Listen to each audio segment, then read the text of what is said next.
She fluent in that cash talk. Walk in the booth like Naomi on the catwalk.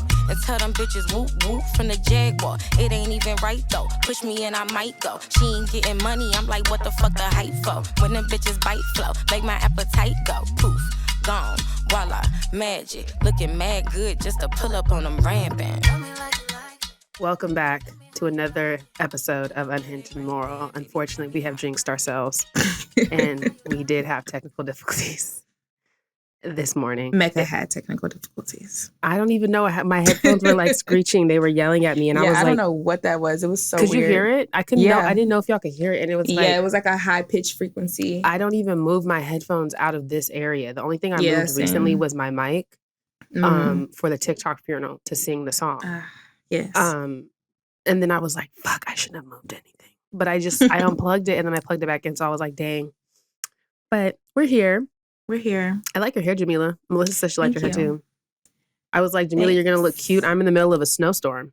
So, you know. Yeah, it's supposed to snow for us tomorrow. So I'm going to go to the store a little bit later after this or after we record our sidebar and to stock up on some goodies. And then I'm going to I have to do some production work and then go pick Noah up and have him for the week. Oh, you're doing weekly. Oh, that's fun. Not necessarily. It's just kind of how it worked. I was gone for New York, so he had him, but okay. After we get done recording, I'm actually going to Judge Lillian Alexander's swearing in here in Houston. She came to our voter registration event and she ended up winning her district. Okay, fancy. So, and then, it's like a historic, I'm not sure of the exact. She's the youngest Black female judge. She's the first female Black judge in that district. But MLK Day, as for swearing in, was absolutely intentional. Now, it being the day of the actual freeze, I don't know. But I had to text and be like, hey, is this still going on? Because they canceled my Soul Cycle class. And Soul Cycle is like Waffle House. They never cancel. So I was like, oh, shit. I should check in and see, like, are we still on? And they said we're still on. So we're still on. Wow. Sounds good. You mentioned our sidebar episode for the Patreon. You want to tell them who's coming on today? Well, first of all, hold on. If you're not already subscribed to our Patreon, you should absolutely do that. You should absolutely be on there. Pay the bills. Yes. For starters. For starters. It's paying the bills. It's keeping things afloat. Yes. We've been having, we lost TikTok, got it back. But when we thought we were losing TikTok, Jamila and I, we've been kind of bridging outside of TikTok. And we want to extend, like a bridge for our fellow creators as well. So we've been having other Black creators. And not just, doesn't have to specifically be Black, but you know us. We're gonna they've been Black. Yeah, have everyone come on. Today we are having, drum roll please. You're supposed to say it, Jamila. Oh, Aisha. Mind you, I'm autistic. The catalyst for the Super 5 drama. And it's so crazy. Yes. Because the Super 5 shit got so big that people don't even know Aisha was a catalyst for that. And that's what makes it so juicy being on the other side, like knowing actually all the lore of that specific situation. It's like, y'all don't know how funny this actually is. The irony of the colorism tip, talking about y'all don't care about dark-skinned people, when this started because we were all defending a dark-skinned person. Well, when they be on the internet, do y'all defend dark-skinned people like this? Well, when we did it, you called us bullies. What if I told you that was also colorism? The pure erasure of our friend Aisha. So we're really excited to have Aisha on today.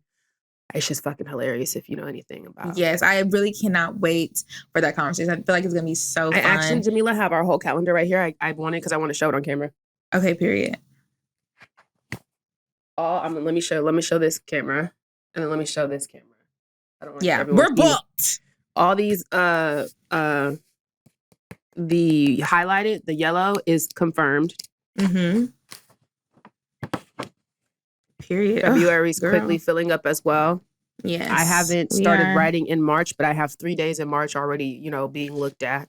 I had to so Jamila's more in charge of the technical side of this thing, and I'm in charge of like this part. Scheduling and things. Scheduling and talking to them and things.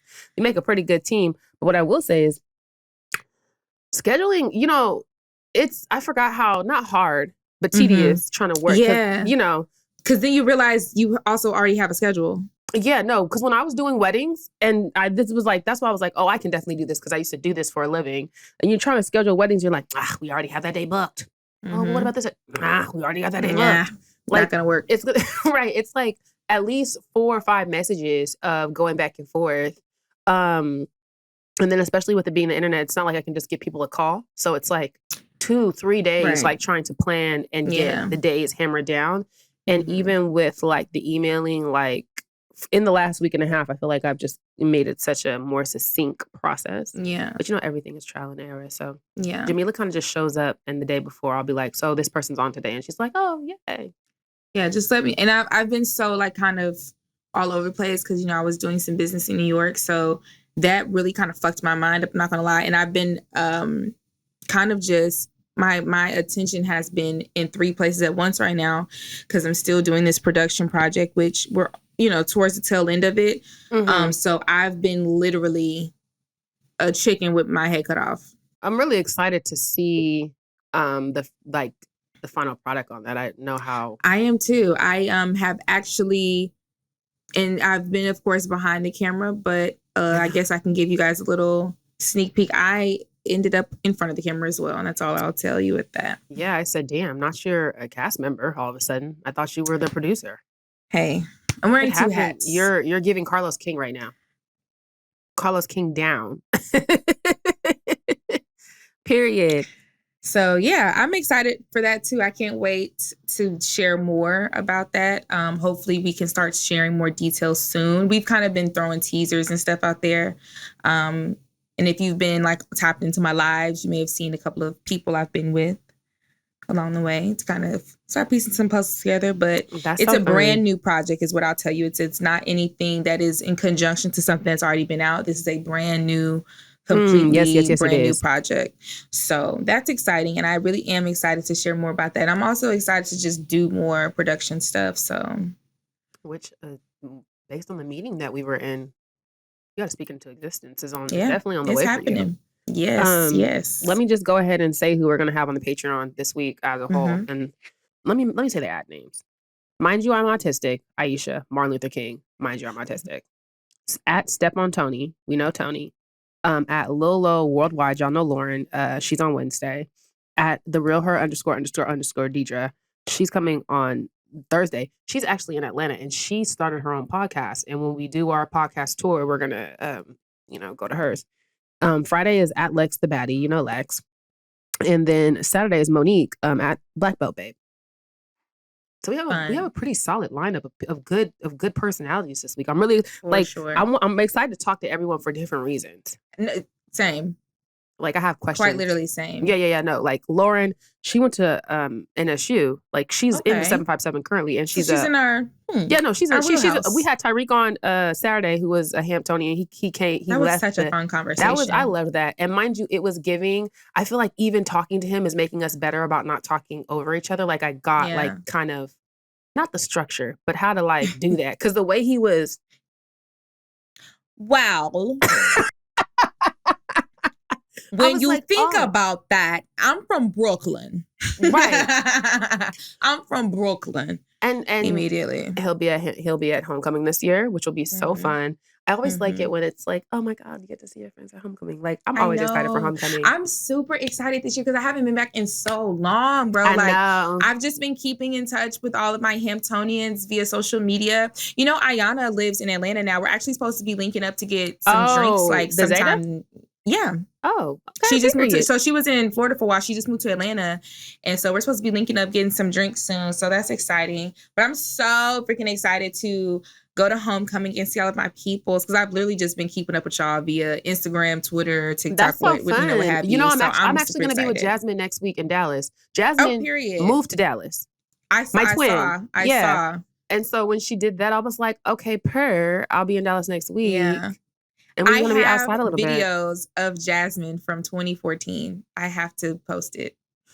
Oh, I have a picture of me and Jasmine. Do you know what it is from? No, I don't. I don't know. What is it from? Please tell me. It's from 4 Shades. We did interview her, huh? We interviewed her on there. Yes. We have to post some of those videos, Mecca. They're still on the internet. If you look them They up, are. Whoever came, that person who commented the 4 Shades Lord on their Nardwuar shit. I said, whoa. That was some deep, that is deep Hampton. Because I've never talked about that. We've never talked about that. You and mind you, the page was like like someone's obviously burner spam account. I said, who are you? You're clearly someone who knows and what us do you know? Because the way you came with names and information, you damn near our class. Because ain't no way. Got to be. Ain't no way. Yeah. It was the way like we were doing something. I don't know. That was tea. That was tea. No shade. That was tea. And then when we did our 7-Eleven remake in VC, now that went up on campus. I ain't gonna lie. We did our that and it's that's the picture that we like post a lot now because it's like, I mean, it's synonymous with Hampton because it's on those VC steps and it's very clear if you went there like where we're at. Like I'm like we would not know that we were gonna be using this exact picture for the things we're using it for now. Like wow, that's so crazy. It's just in VC on curfew trying to pass the motherfucking time away. What a fucking time, bro. Ooh, child. And anyway, you know me, I'm planning to, anytime I go back to homecoming, I'm going to be drunk. You know, I be seeing random Hamptonians. Like I saw Giselle a couple years ago. I saw Drew. I have a picture with DJ Drew. Remember the one from Love and Hip Hop, Tracy Baby Daddy? Yes. I have a picture with him for freshman year. And there was someone else that I had seen there. But you know, that's the other thing that I love about Hamptonians specifically. You can get on. And niggas will still come back and just be frolicking around here. I'm just like, okay, we're on here. And that's gonna be us. And that's gonna be, bitch, I don't give a fuck how much these I get. Y'all think I ain't gonna be over there with going to the bazaar? Well, you was gonna say something crazy with Bobby and them. going to somebody's tent, pulling up to somebody's. I need a piece of chicken. Yeah. I can't wait. I'm really excited. Honestly, I'm very, very excited to see everybody. I'm excited for this live show that we need to actually get back to planning. Yes. Mecca, look into your other camera. You said, oh, yeah, I know. Because I be looking at Jamila. I know. I wish, like, you know what I definitely do? I just see your, from my peripheral. I know. I wish that Melisa inserted her voice in sometimes because I be so weak when Melisa be coming in. I mean, I can if you want me to. No, it would be so funny to just like when have Jamila yelled necrophiliac and Melisa was like, no. That's not. But no, some podcasts they do, like you can hear the producer in the background saying little snippets and it adds to it. Like I think that would be funny. I would gag. And Melissa's just, she just like how they were on her podcast. She's just a voice. Like Morgan Freeman. Exactly. We're going to take a break. And we're back. Okay, so Jamila, how you feeling since we done lost TikTok? We buried TikTok and like Jesus on the 3rd hour. Baby, and on the rose day. Let me tell you how I have been in a state of delusion for the past couple of weeks. Like TikTok's not going anywhere. Like, but at the same time, prepping. You know what I'm saying? Like I never want to be, on the wrong side of history. So I've been prepping. I've been saving my videos so that I can repurpose them on other platforms. I've been trying to build up my other platforms. I've been doing all the things I was supposed to do. I've been getting in the motherfucking field. Right. And I was like, you know what? If TikTok really go down, I promise you one thing, I'm going to be on that bitch to the last second. And I was on live and Aubrey was here. Braxton was here. We was on, we had on our Black Baby. We gave y'all a show to the last y'all. So if you was on that live, shout out to you because y'all are real as fuck for staying with us. Even when that fuck ass message popped up there, I could still read some of the comments like, no, wait. Like we were on there to the last possible fucking second, bro. And that, like, I don't know, like that actually felt Did it gag you that you were one of the last ones standing? Yes. Like, Sabrina was last American standing, dear. Like, and it was so funny because I'm like, standing is crazy. Damn, bitch. Get yourself together. Because I'm trying to look into this. It's messed up my directional call. Bitch don't even know what to call. But nah, I was like, it was so, I'm like, oh shit, y'all mean fucking business. Like, and honestly, I'm not gonna lie to you. Like, I enjoy moments of history. As bad or as good as they may be, we can always look back on a moment in time and be like, but look at what this happened, right? So I don't care how you feel about TikTok. And I'm gonna get to some of you hating ass bitches in a second. Oh, mark my words. Put a pin in that. I'm coming back for you bitches. But booties glued together by shit shit happened, 24 hours of straight shenanigans. TikTok was so motherfucking funny, bro. We had a for the last 24 hours. Yes, it was. We had a fucking blast, bro. Yes. I know. I told y'all. I said for these next couple of days, and I was going for a couple of days actually. So for the next couple of days, I'm gonna act a fool. I hope y'all know that. And I did just that. You go to my TikTok right now and have you a good kiki, because I was like, fuck all this shit. I'm finna have fun. I'm finna show y'all what I want to do. Like, I'm going out with a bang. I'm going out being funny like I always been. I'm not going out doing all this other rah-rah bullshit. I'm going out with a motherfucking bang, bitch. And I was on live cutting up, having a fucking blast, and I regret nothing about my 10-hour crash out. I don't. And I mean every motherfucking word. Period. Well, Sabrina was also on her live. So we had the same experience. I feel like from the flip of you, and in that way, these are our differences. As much as people be like, oh, I see how y'all are friends. Like, this is where we differ. Whereas Jamila was like amped up, like I got to stay on to the last second. I was very like reserved and like, well, if this is the end, y'all. I mean, I don't know what to say. Did you go to bed early? You know you a sleeper. That's what I'm saying. Sabrina was on live. Bitch, we went to HEB. She says the last couple hours of TikTok. I said, well, I need to go grocery shopping because the winter storm is coming. So I need to make some bone broth. Okay, so she was on live. I wasn't even on the live because I was making my shit and tending to Flex in the background.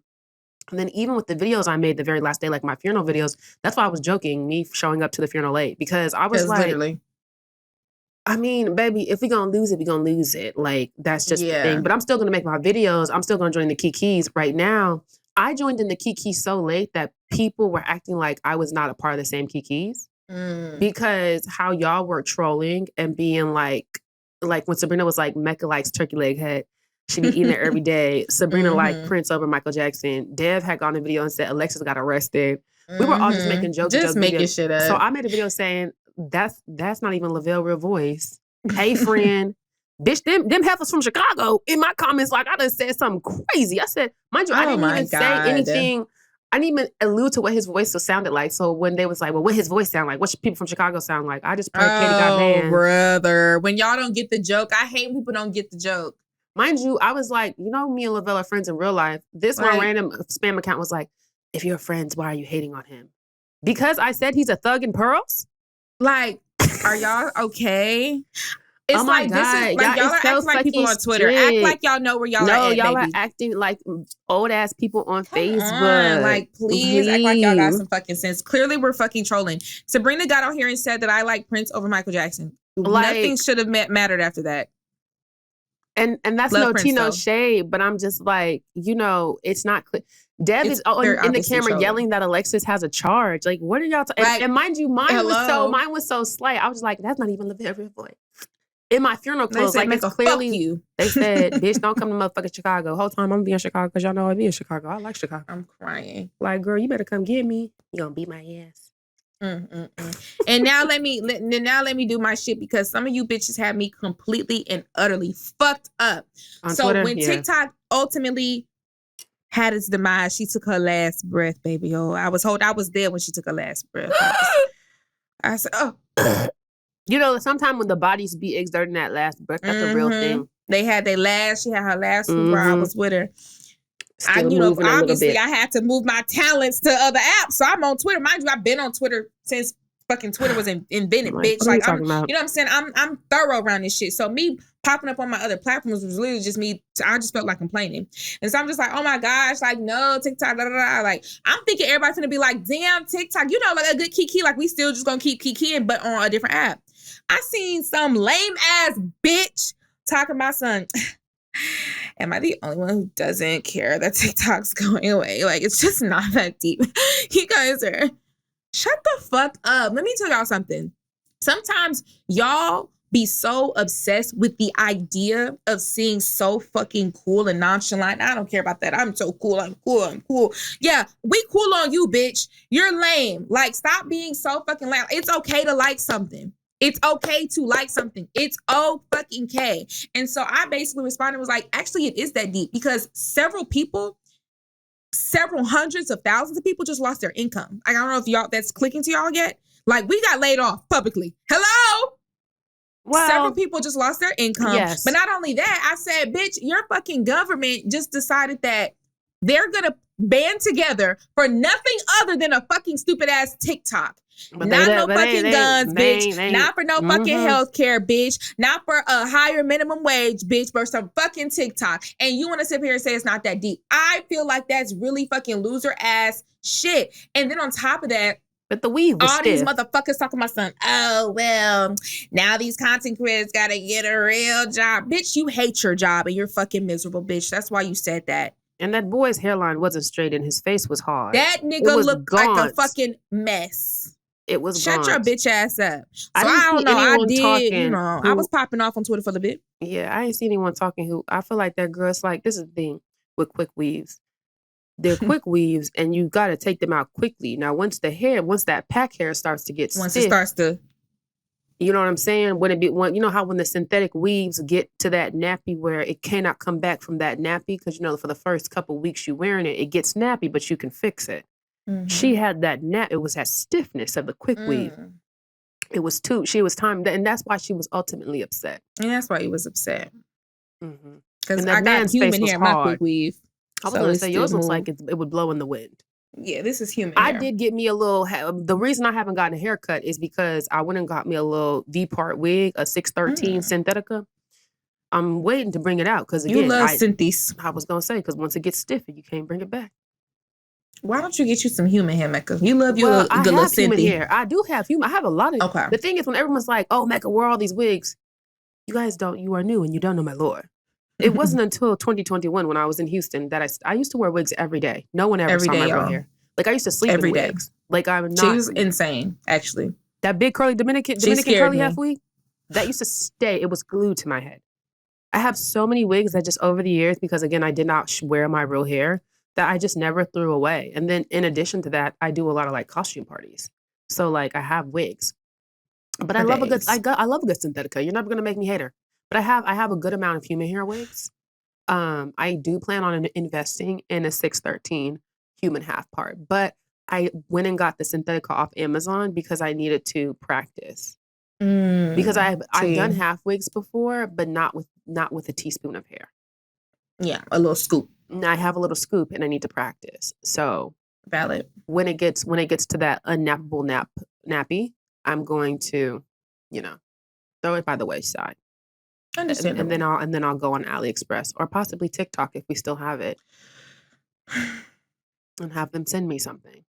Listen, I'm not above. I said this yesterday with the whole job thing. We're talking about go work at the goddamn Dollar General. Listen, I'm not above that. You wanna know why? Because I would be burrowing and stuffing and hiding all that shit they get. The Dollar Tree, I could not work at the Dollar Tree. I was my home electric check. Okay, when I worked at Ross for one day.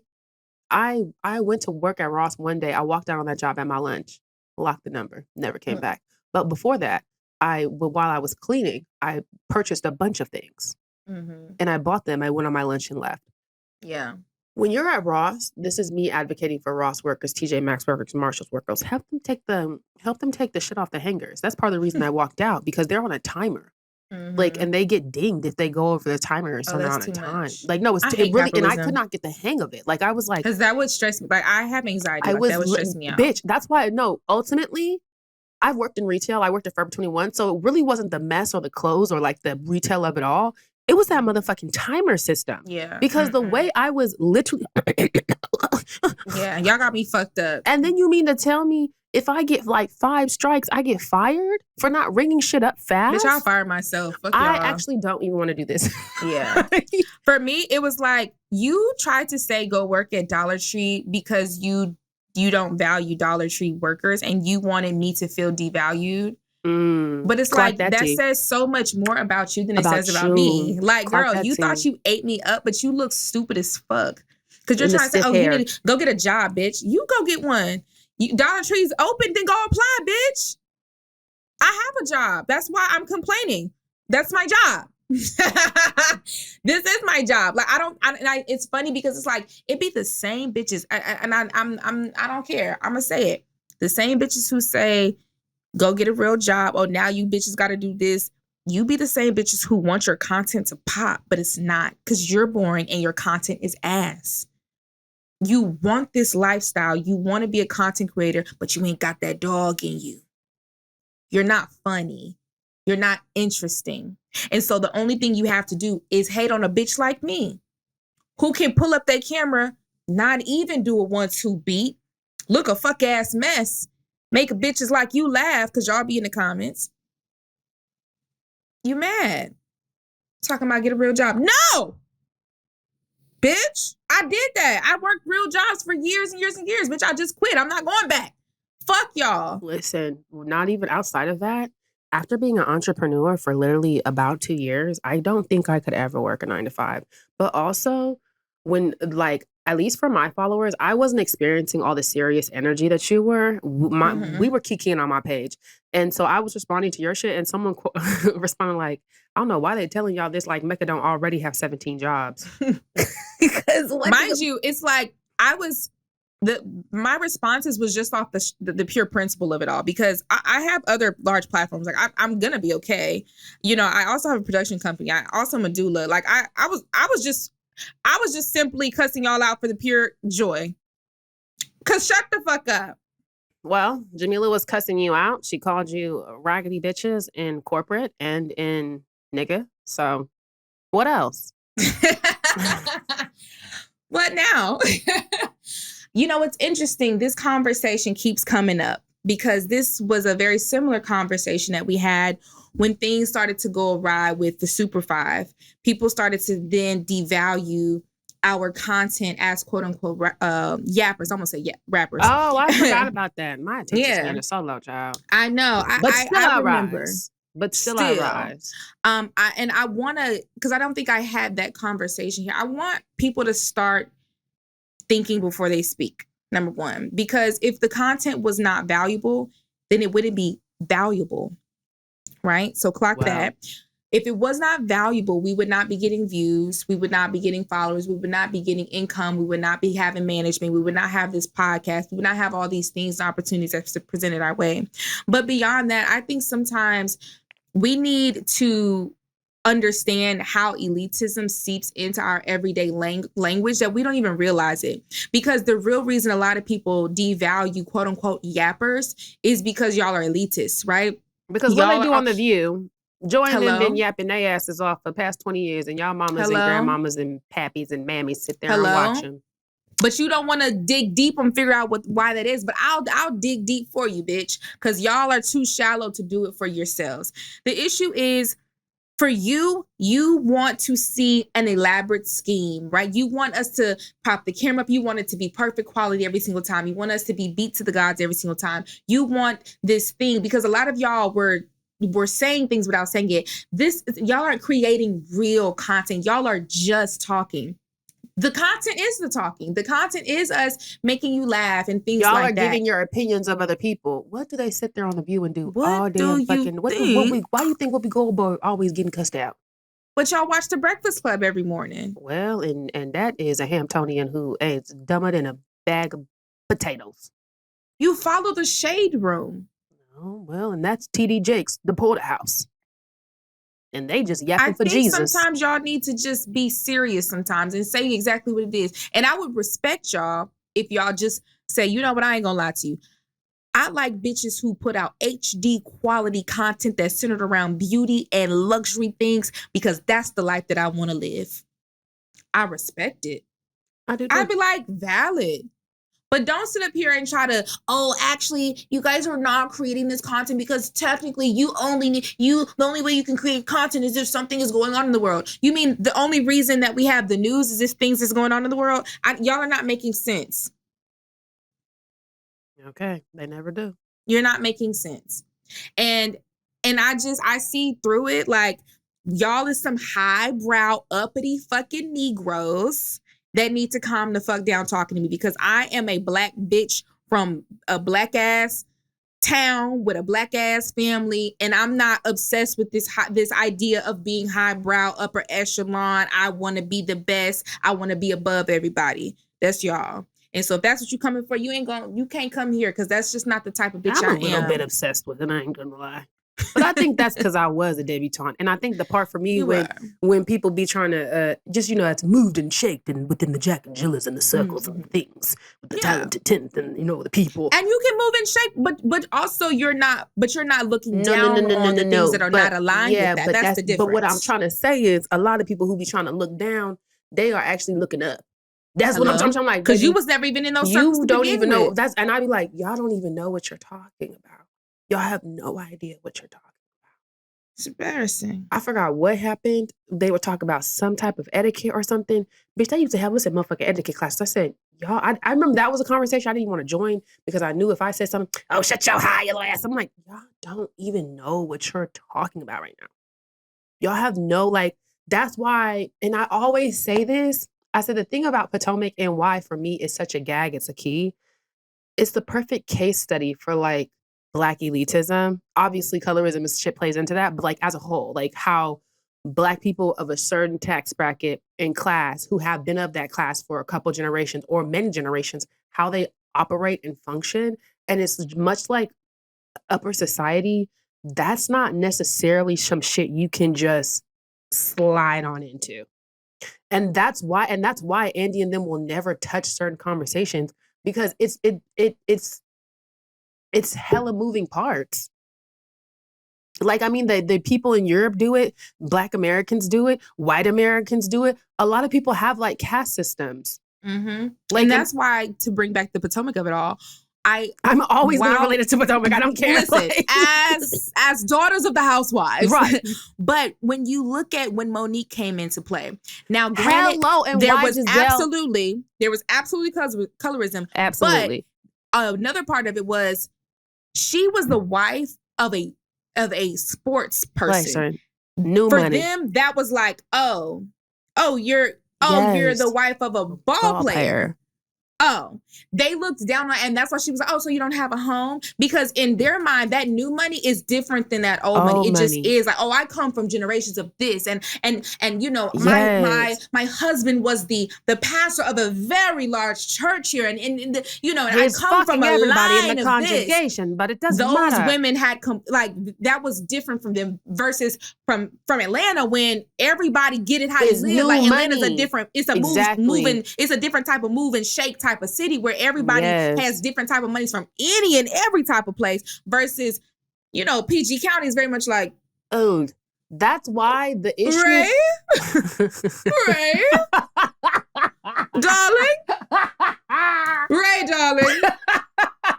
Can you speak for me, darling? That is literally why the issues, but even though Potomac and Atlanta are the Black franchises, they never had, they two different Blacks that old money they knew. And so just saying, coming from now, what I will say is here's my thing. My mom is a Potomac, but my dad is an Atlanta. So I have always seen, I've got the best of both worlds, quite literally. And being on the Potomac side of things for real in them organizations growing up, when I be seeing niggas talking they know, I'm like, baby, you don't know what you're talking about. I want you to stop talking. You talking because you don't watch some shit, you done seen some shit on the internet, and now you think you the most uppitiest, highest brow. But I'm telling you, you cannot walk up in these people. You can't even get in Jack and Jill. You got to get in Jack and Jill through your mama. Okay? You're not understanding what motherfuckers is really talking about. That whole old school, new school shit is very real. And people uphold it.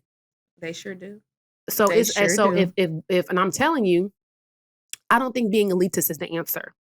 And flipping the conversation, someone was like, oh, Mecca, you are capitalist, you are in these organizations. I have never not once said certain organizations are not elitist. Again, nuance, so many things are true at one time. I see the values in HBCUs. Are they elitist? Well, let's look at the history. If you look at the first yearbooks of HBCUs, you're going to get the colorism talk, the talented 10th talk, the W.E.B. and Du Bois of it all. If you look at any of the organizations, if you know a bit of history about the inception of some of them organizations, you can take it back to the colorism talk and the money talk.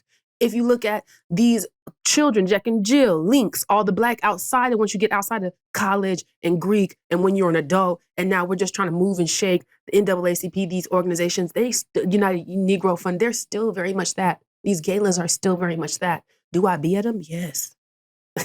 Yes, I do. Because I do need to network.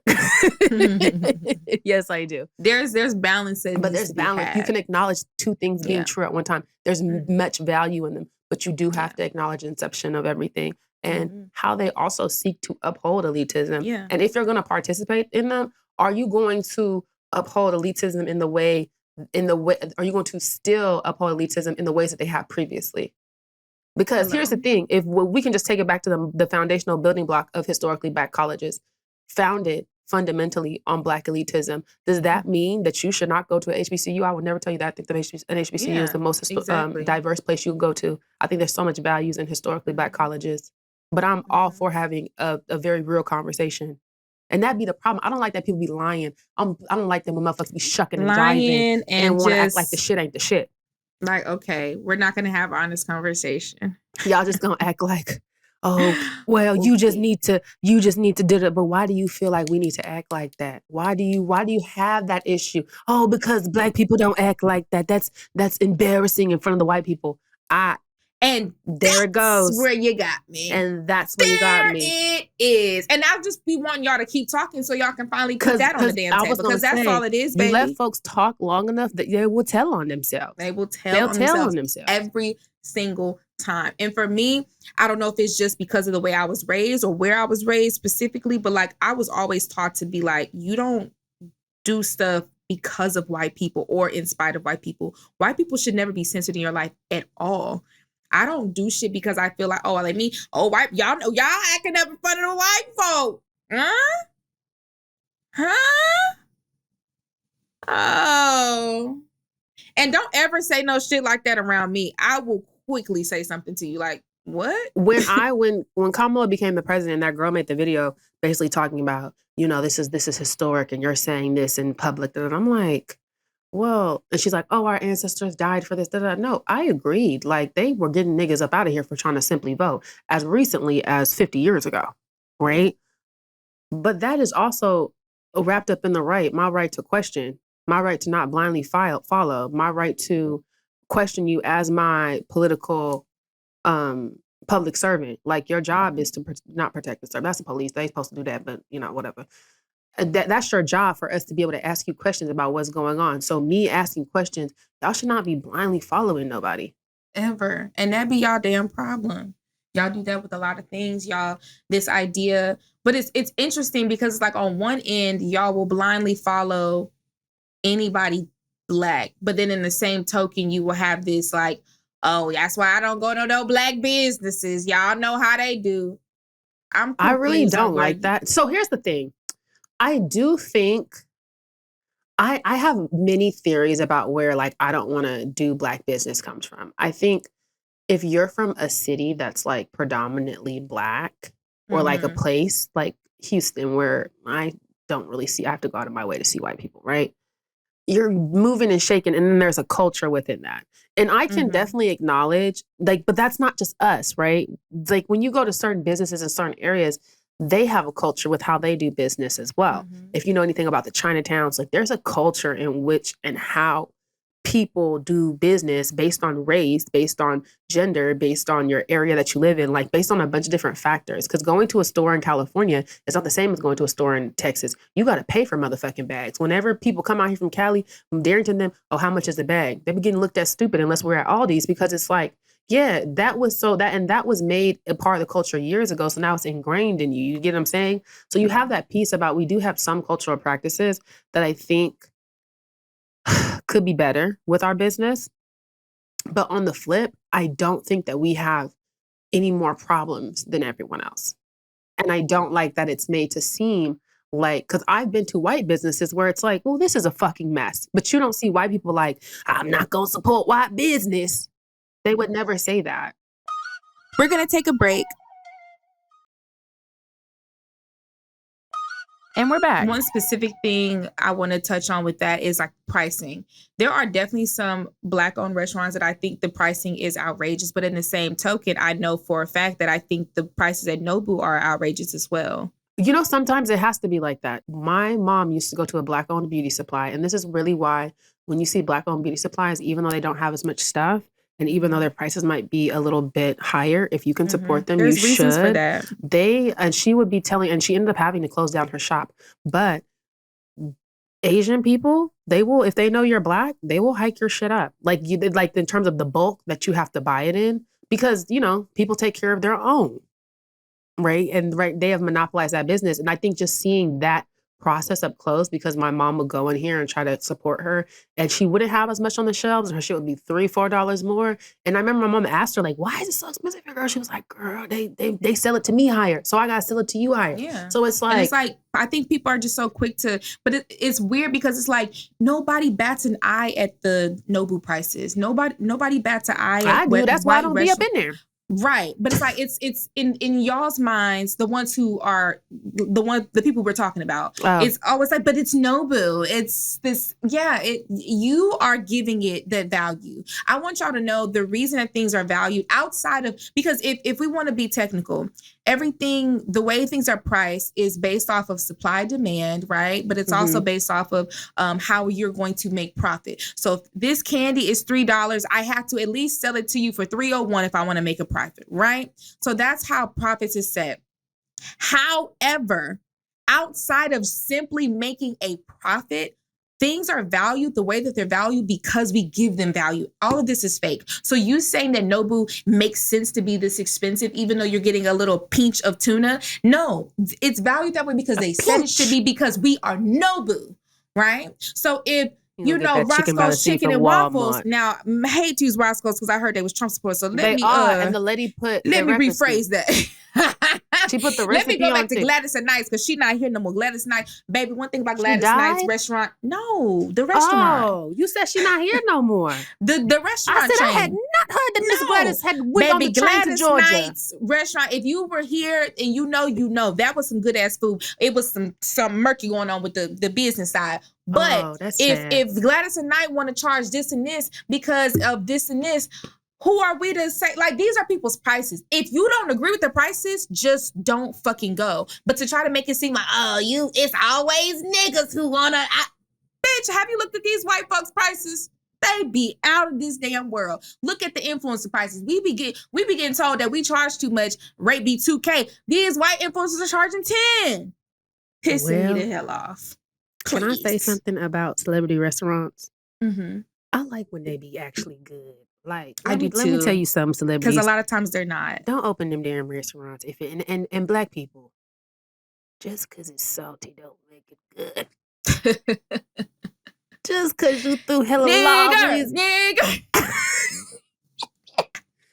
I want to get into the spices of it all. Like, there's a few I want to try. So Lil Baby has a restaurant. I'm sorry, I don't always slander Candy and the old lady gang.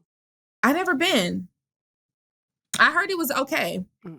At least when I had it, it was way too salty. And I had it a little bit before Keith Lee had went. So I don't know if they have fixed things. You probably went when they first opened? Not quite when they first opened. Well, maybe, but within that first year is what I'm trying to say. Because remember when Keith went, their service was bad. He walked out and did all this stuff. Mm-hmm. I've definitely heard that plenty of times that the service up over that old lady gang ain't the best. No, but I heard the food is pretty good. Yeah, no, it was way too salty. I did not like it. It was too salty. Now again, it was when they first opened and it was around all that drama. So it's been years. It's been 2 years at this point. Okay. They could have came and got new staff, got some new recipes. Could have set up another scheme, okay, and fixed it. But at the time that I went, I did not enjoy.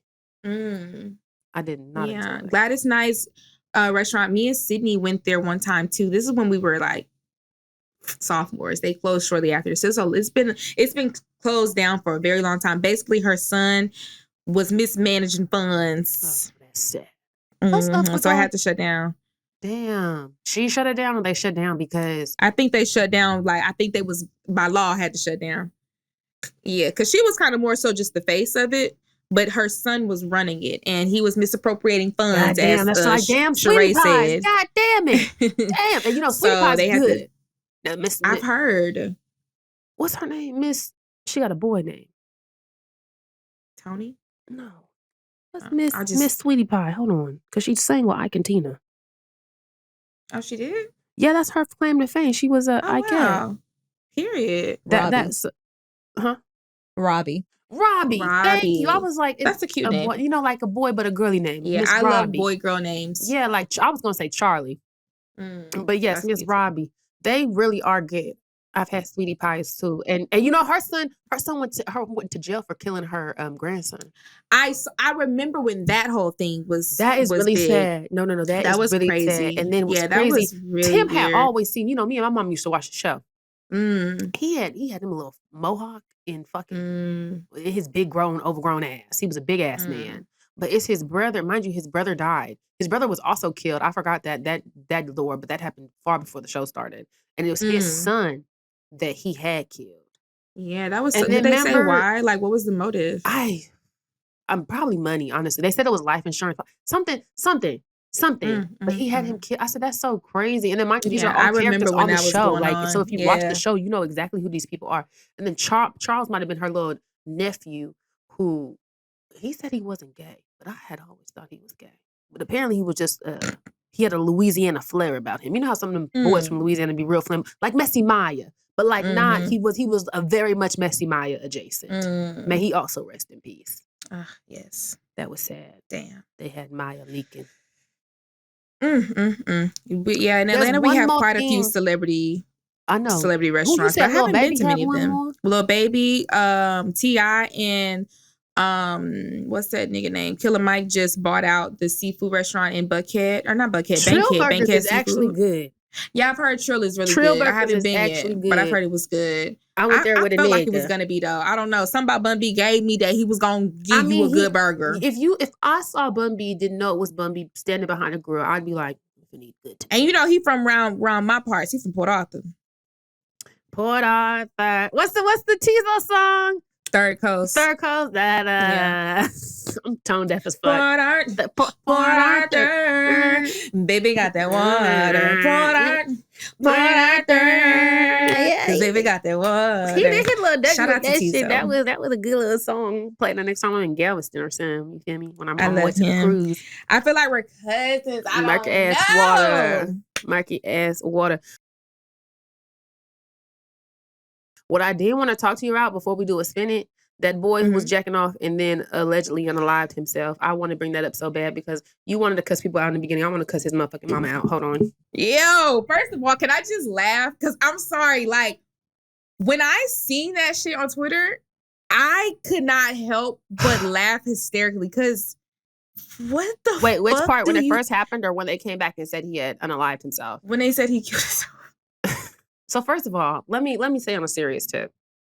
I've had a couple friends do that, and it forced me to want to like understand it a bit more. And when I say understand it, my friend who did it, I grew up with him, and he had you know how he would be like, check on your friends. His mama was a school teacher. He had all of that. He had people checking on him. He had last time I seen him, I checked on him. You know what I'm saying? Sometimes people are having suicidal ideation. It's just not enough. It's not enough. And that's really, really hard to understand. But I think I just saw it up close and I saw a textbook. His parents did everything right. They did. And the moment they simply turned their back, there it go. So it's like, and mind you, when they turned, it wasn't even like they were turning their back. They went to fucking work. You know, they left him alone for 2 seconds. When a person really wants to go, there's not much you can do. That's what I'm saying. There's nothing you can do. And that's not and when it's there, that's not the first time they've thought about that. That's what I'm trying to say. So possibly I can acknowledge that this was the straw that broke the camel's back. And I'm sad because I at this place, I just have I want to say an understanding of suicide. But it's hard to get here. No, I get it. But it's just kind of like, okay, I don't be mad at people for doing that. That's what I'm saying. Yeah, like when my friend first passed away, I was upset with him. But then you have to get to the point where you're like, I'm not upset anymore. Yeah. I can't. I have more empathy. Because to be so gone that you feel like you just can't be here. Like, I just feel much empathy in that respect. It's a weird feeling because the same thing happened to my sister's best friend. And so that was like the closest I had experienced suicide as far as like just like in proximity. Yeah. So that was, but it's like you do get to, and I hate when people try to make it seem like people who commit suicide are selfish and they say all these things. I'm like, You really have no idea. It's how low somebody could be to want to like literally not be here anymore. Like you'll never understand that until you're in that, unless you're in that moment. And so it's like you really, it's one of those things where it's just like, damn, there's not much you can say other than damn. Like I hate that for you, but there's nothing you could do. Like you're gone. But in this situation, I think why my initial reaction was to laugh was because it was so fucking crazy. Like, that's why I wanted to do my disclaimer. Gagged. I understand. That's why I want to make that disclaimer because I'm not on his side. I'm about to. If I had to get that off. Okay, empathetic in the way that if he was able to do that after this, that's not the first time he thought about doing that. Now, with this particular situation, motherfuckers were absolutely in the wrong. First of all, you nasty, disgusting motherfucker. Why were you driving naked? You nasty, disgusting motherfucking nigga. As someone who has literally been in that situation where a nigga was jacking off and making eye contact with me from his car, as a woman, it is completely jarring. That is a kink, number one. So already, you are not non-consensually bringing me into your shit. I don't know if I missed a part of the story. Because I know they caught him with his pants down in the car. Was he like, did they catch that he was looking at somebody specific or they just caught that he was in that car naked? The thing about it is, that's what I'm saying. That whole situation. I think that's why he killed himself because something else would have came out. Yeah, of what the fuck he was looking at. Because it's a kink. It's a kink, like voyeurism. Do you get what I'm saying? Like it's a thing where you don't necessarily have to see his dick, but he in the pants going through the, like that's what's getting him off. He's in a public space exposed. Are you following what I'm saying? And this is why I know I'm not tripping and feeling the way I do. I made a video talking about this. That video got, before TikTok shut down, and I haven't even looked at it. It got over 500 comments, Jamila. You know, like, and that 500 comments is a lot of comments for TikTok of women talking about the time. Because in the video I was talking about, actually, this has happened to me where I noticed someone was jacking off while looking at me while I was in my car and he was in his car coming out of the beauty supply. Bitches talking about they experienced it. It's really it's a thing.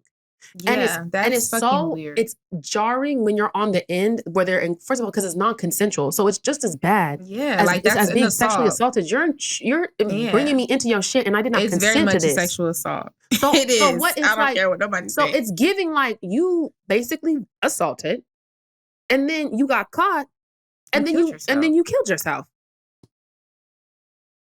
And what I'm also saying is like when I know some man looking at me just because you can't see his dick in the video, when it happened to me, he was making eye contact and I could only see him jittering, but I couldn't see his dick. You know what I'm saying? You could just see the motions. Like you can just kind of, so it's like, I feel like people who have been in the situation looked at it and was like, no, I know what he was doing. He was going through that drive-thru like, and your mama saying this, the girl far, she shouldn't have, so how should she have reacted?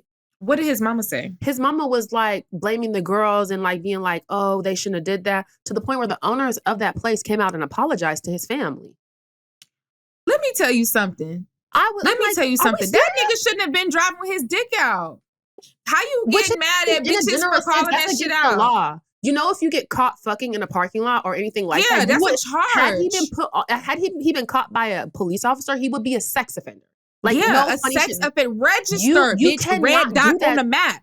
So what you mean? You mad at the business? Gotta no. Because if your son had been caught by the police standing in that window, he would have went on the registry immediately. Don't fucking piss me off, bitch. And that's what they were talking. So that conversation went into how boy moms can be dangerous and just as bad as men. What were you just looking at? I'm just looking around. I'm just thinking. Just because you is a weird. Be in hell. Well, I was about to say something completely opposite. I would say, if. Okay, Jamila. I was about to say wherever he's at. He has to make peace with his makeup job. I think he probably in hell, no shade. Cause like for him, cause I was always thinking like, bruh, for him to kill himself right after that, I think like it's not just pure, cause that wasn't just off of pure embarrassment. Like you don't just get embarrassed once. Like even if you got caught with your dick out, like you don't just get embarrassed once and kill yourself. Like you said, there was already that thought. He's probably been grappling with the fact that he's a weirdo, and I think that there was other shit that was gonna come out about him. So I think he was like, let me just off myself. Kind of like when niggas get caught on like with crime and they just kill themselves instead of like having to face it. That's what I think. But on top of that, if that was my baby daddy, I might off myself too. Why? If he was married? I would have been the second one to off myself. What's crazy is they were on Twitter like, and this is, niggas ain't worth a damn. They were like, oh, y'all ain't shit. He got a wife and kids. Right.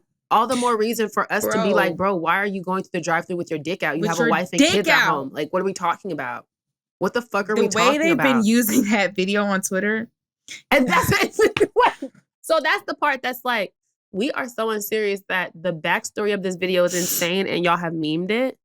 Like, in that respect, I do feel bad for his family. No, that's what I'm saying. That's the part that's like, okay, well, I wouldn't have memed the video. His actions were absolutely horrid. No, it's like one of those things, like, I don't know how to feel about this just in general. Like, I can't do nothing but laugh. Unfortunately, y'all know I'm not a serious individual. It's an awkward laugh, like, but okay, also like please. it's just like awkward. Like, I'm just so uncomfortable. And again, like, if I was his baby mama, wife, whatever, I would have off myself right with him because I would have been so fucking embarrassed. Like, so everyone said, "Fuck the baby." Damn. Okay, so let's spin it. Let's spin it. We're going to take a break. And we're back. So this is our segment, Spin It. Jamila and I are both communications girlies. We were communications girlies in college. We're not PR professionals, but we do love the hustle. And our advice that we give you may be unethical and it may be unhinged and immoral, but we will give you a PR spin on how to get out of your pickle. And don't forget, to send us any of because looking into the camera and then seeing Jamila do her thing in the camera is creepy.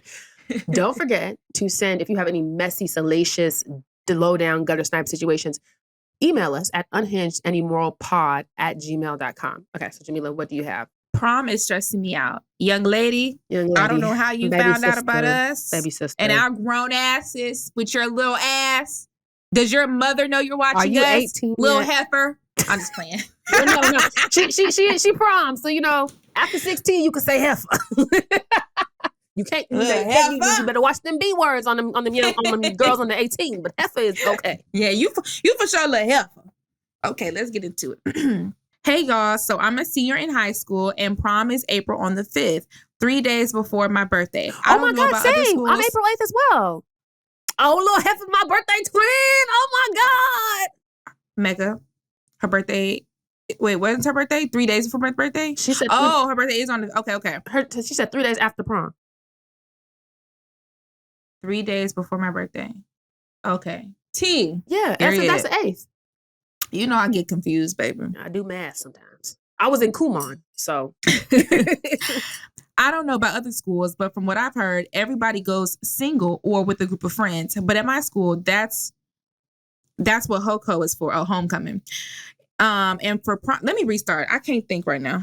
Why? Because it's my birthday twin. All that Aries energy is coming out. All that Aries energy. I cannot read. Y'all know why y'all always give me to read it. We gonna have to start. I thought you liked reading this shit. Y'all know I got dyslexia, ADHD, autism. I'm everything. Read this girl email, child. That means she a senior. That means she was born in 2003. Okay, I'm gonna stop. 4?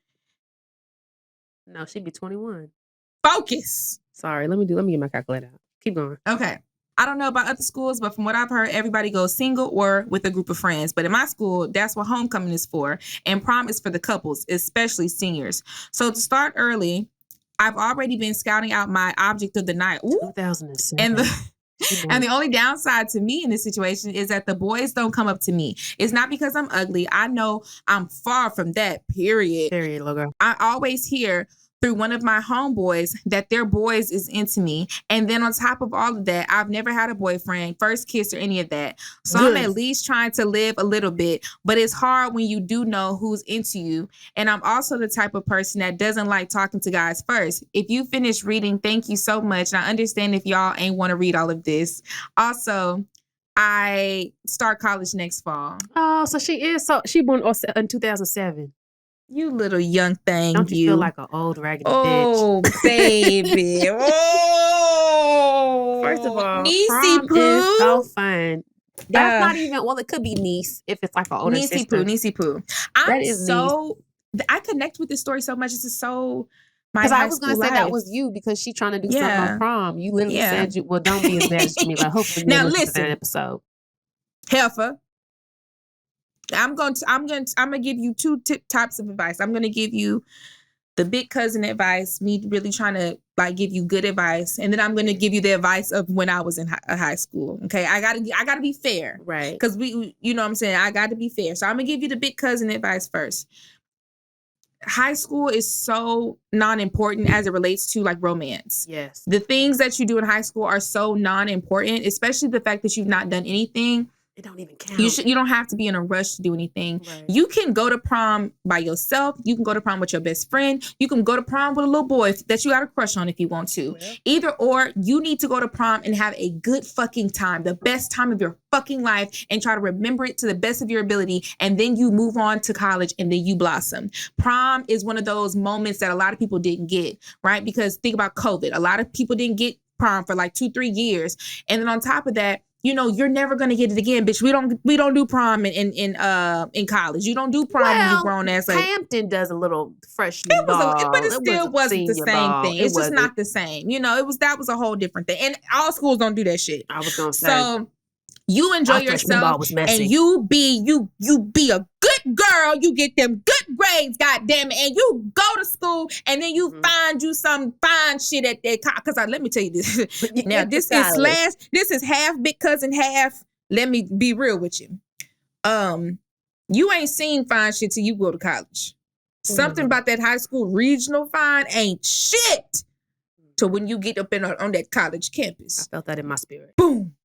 Now I'm gonna talk to you like if we the same age. Go get you a nigga. You said you got some niggas looking at you, sister. Go get her a nigga, girl. You crazy? You said they had some looking at you. You said you ready. You ain't had your first kiss. You ain't had nothing. And you see fine shit across the way in the hallway at the lockers, and you want one of them to ask you to the fucking prom. Bitch, don't ask them to the prom, but you gotta make them ask you to the prom. So this what you gonna do. You gonna set up a play. You said your homeboys know of the boys that want you. Set up that play with your homeboy. Hey, your homeboy, tell them I want to go. Tell them I want them. So that they can ask you, because you don't ask no little boy to go to no motherfucking prom. Don't you do that. Don't you do that shit. Don't piss me off, little girl. So you go ahead and get that play working. That way that little nigga, and if you can play it right, get 2 niggas to ask you to the prom just so you can have some options. I'm just saying, make it work your while. And I'm not gonna lie to you, just for the plot, back in my day, we did promposals. You know what I'm saying? I feel like exactly what I was gonna say. Do they do promposals anymore? I'm not sure. I ain't seen it, but also I'm not in community with little kids. Well, so I don't know what y'all doing these days, sister. Yeah. But you need to go out with a bang. So make that nigga get you a promposal with a rose and a sign. I don't know how big y'all doing it back in the day. Back in my day, it was real simple and cute. So keep it simple and cute. This ain't no damn wedding proposal, bitch. So you don't need to be spending all this motherfucking money either. Well, let me give you the opposite advice, because as someone who, and then she'll have a range if she can see what would the best work for her. Mm-hmm. As someone who got my first kiss on the same night I lost my virginity, and that was my second semester, my freshman year of college. I'm not going to tell you the date isn't important, but it's much to what Jamila's saying. High school does not matter. What matters is socially. Yes. But you already got in college, so you good. Socially, it's whatever. Just go to prom and make sure that you have a lot of fun. I went to prom with my motherfucking cousin. I was I went to prom with my cousin. I had me a good ass time. I had me a wonderful time. And I didn't realize how many kids was even drunk. Because again, I was a Poindexter. I was real square. But I'm just high off life. I'm in there. We thugging out at prom.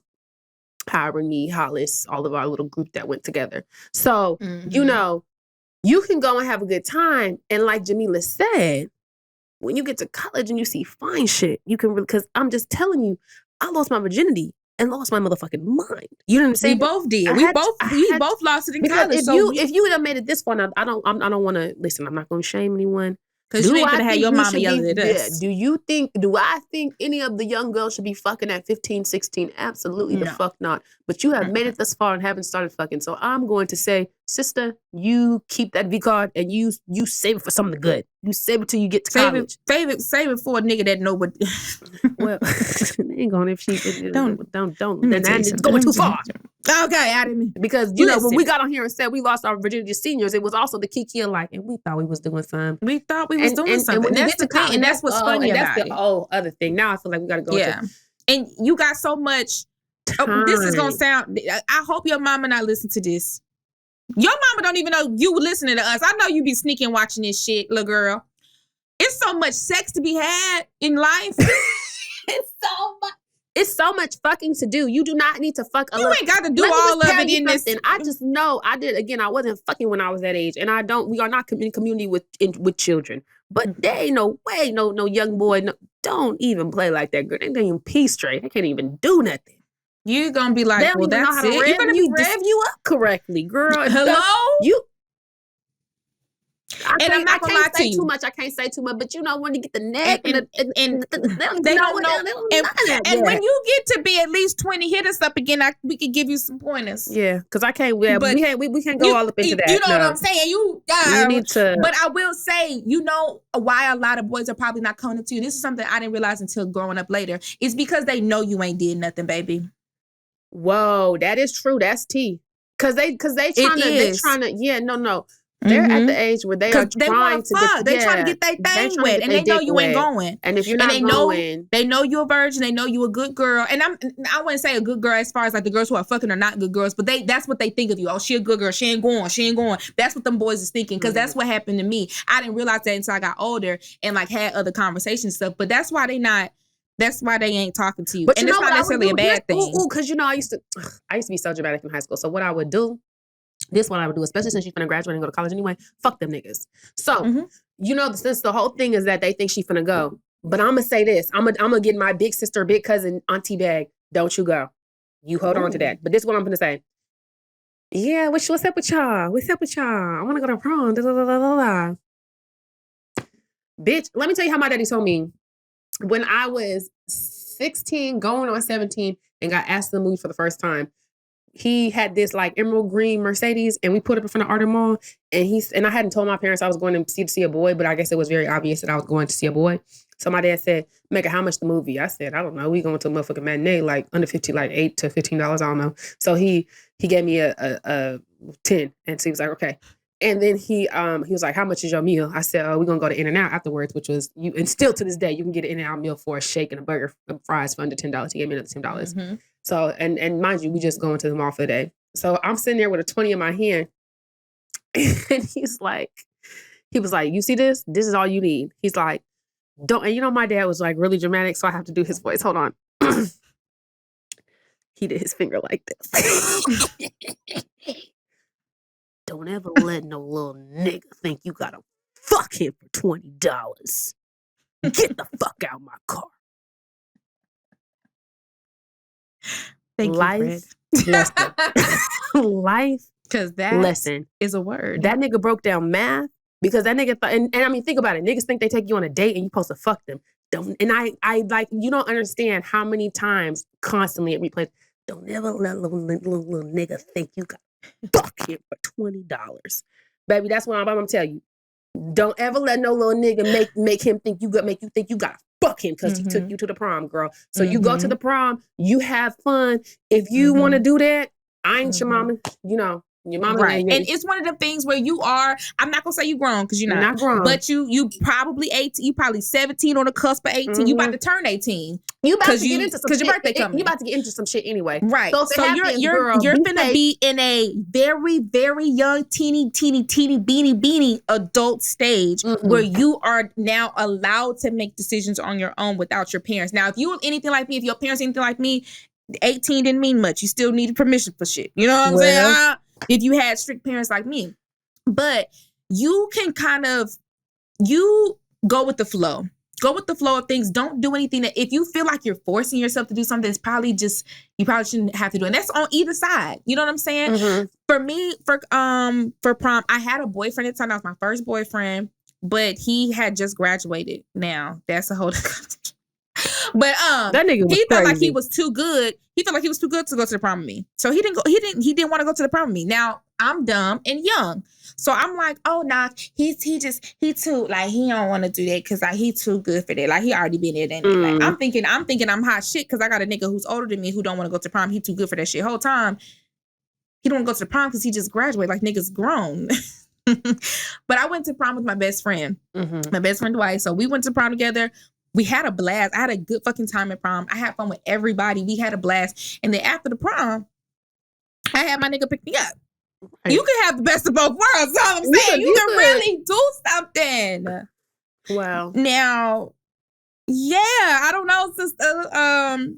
You I feel got like some the parts options. of prom to focus on, honestly, is like the dresses, the makeup. Yes. I feel like it's one of the first times that you get like real studded out. Like y'all look real cute. The date is like the most insignificant part. Yeah, I was gonna say, and it's weird because I didn't feel like that at the time. So now saying that now, it's funny because I get that it don't feel like that at the time, especially if everybody's going with the date. I feel like, honestly, for me, again, I went with my cousin. So, because I went to a school that everyone had a date too. So I wasn't going to go alone. You needed to have a boy to go with. But for me, prom was not like this big, like for me, prom was lit because I was, like my friends came and got ready at my house. Then we went to somebody else's house. Then we had this huge sprinter. Like it was the pomp and circumstance of prom. Yeah. And we're already all certain personality types, so we're lit, we're having fun, they fed us. Like prom was so much fun, and I just want you to take in all the moments of prom because this is college is better than high school, please don't get me wrong, but high school I think feel like prom is really the end of like I am not a kid anymore. You are never going to feel like you have to answer to your parents for anything again at this level. Like and you lose it slowly as you get into college because like freshman year of college I was definitely still, Mom, can I have money for pizza? You know what I'm saying? But prom is definitely like that last semester of senior year. It's definitely you start to feel yourself a little bit. And it's something. Yeah, something turns on. You start to kind of like really feel that like onset of like adulthood coming on to you. It's like, wow, I'm finna leave this state, or not state like as far as like physically, like this state of being, right? And I'm gonna go and move on to a whole nother chapter of life. Like there are moments and there are sections of life. High school is its own thing.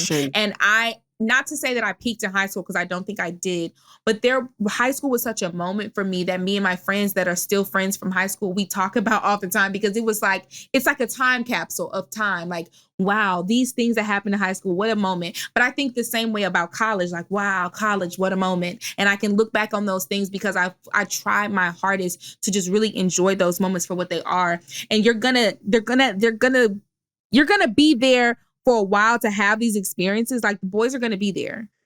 And there'll be better boys. And to say one more thing about high school, I think in high school, since looking back on high school being at least a decade removed from high school is funny because something I've always noticed about TikTok is people who know me in real life will pop up in comments. And when stuff always comes up about, does Mecca really act like that? It's really the people from who I went to high school with who I don't speak to who be like, actually, she's always acted like that. Actually, this is not an act. She's insane. Like, and in that moment in time, you don't even realize that that's how you're being perceived. Like, you don't realize how much things that you did in high school will matter 10 years later when you're doing something else and someone's like, no, I can verify that's her. Yeah. Cool. So like, in that way, when I look back on high school, I look back on like all the fun stuff I did, how involved I was in my school. And even with like the same way at Hampton, like the same thing happens with people from Hampton, like, no, Mecca, like that is how she acts. And it's like, you move through life and you don't realize you're making as much of an imprint on people like that. Yes, but high school is like the beginning of that because what's going to happen is as you get older, there will be shit that you did in high school that you don't remember that you'll see someone 10 years from now. They'll remind you of a moment that happened when you were 17. You'd be like, bitch, I ain't thought about that in motherfucking 10 years, bitch. Like it happens. I mean, obviously, because I feel like that's when who you are starts to solidify in high school. Like you're figuring it out at the beginning, but towards it, like the whole 4 years, you're becoming the first version of yourself because you're always evolving.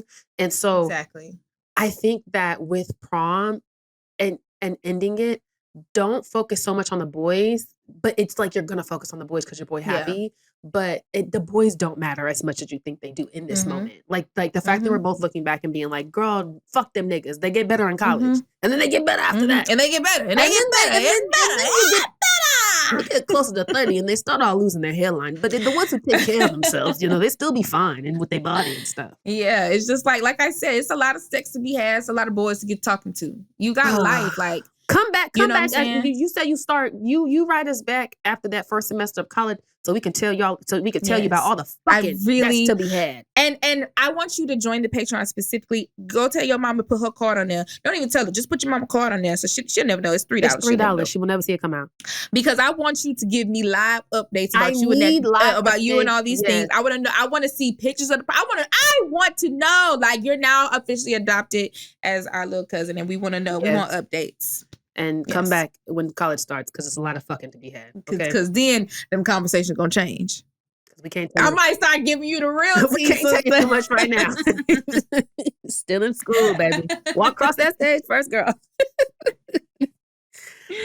That was so cute. I know. Okay, period, little sister.